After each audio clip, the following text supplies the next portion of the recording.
Well, good evening once again, day 133 of the Biden administration, and it comes as many across our country from the president on down are sounding the alarm about the future of our democracy, nothing less.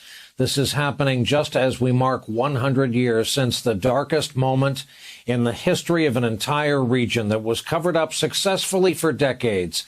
A massacre in Tulsa, Oklahoma that decimated a thriving black community. Today, Biden became the first president to speak at the site of that attack.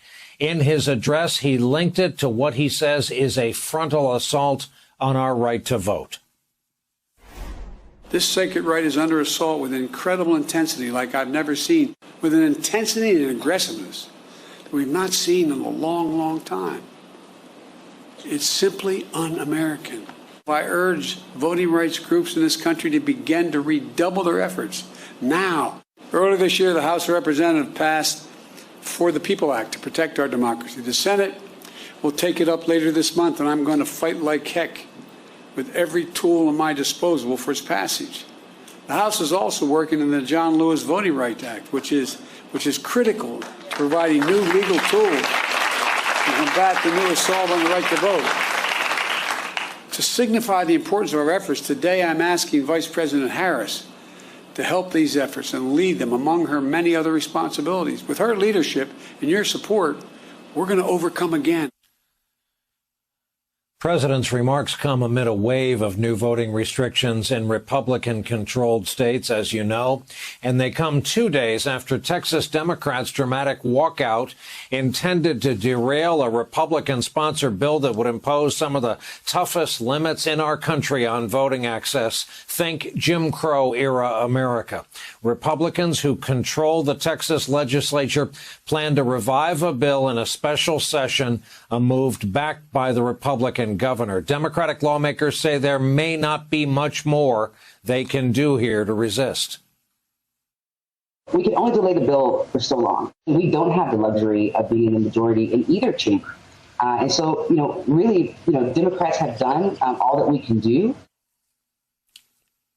Even as the president vows to fight to protect voting rights, he's also trying to get a bipartisan deal to fund that infrastructure and jobs plan. Tomorrow, he'll resume talks with Senate Republicans. Right now, they're only about $1 trillion apart.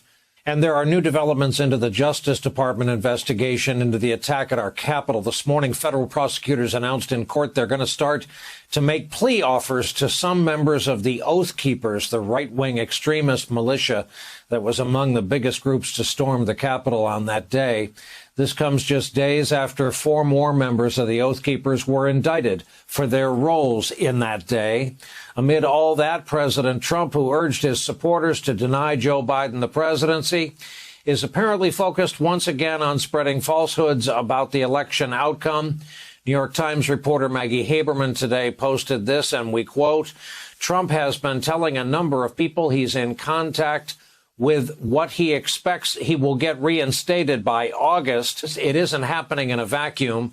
It is happening as he faced the possibility of an indictment from the Manhattan DA. As you consider that, you may recall it was exactly 1 year ago today that we had this Trump photo op when he marched across Lafayette Square to St. John's Church in full authoritarian mode, flanked by the chairman of the Joint Chiefs in camo. Trump held up that Bible after police aggressively cleared away people that were protesting the murder of George Floyd. Well, we've learned now, 1 year later, that police, through an attorney in a court filing, said for the first time that tear gas was indeed used on the demonstrators that day, as they insisted it was.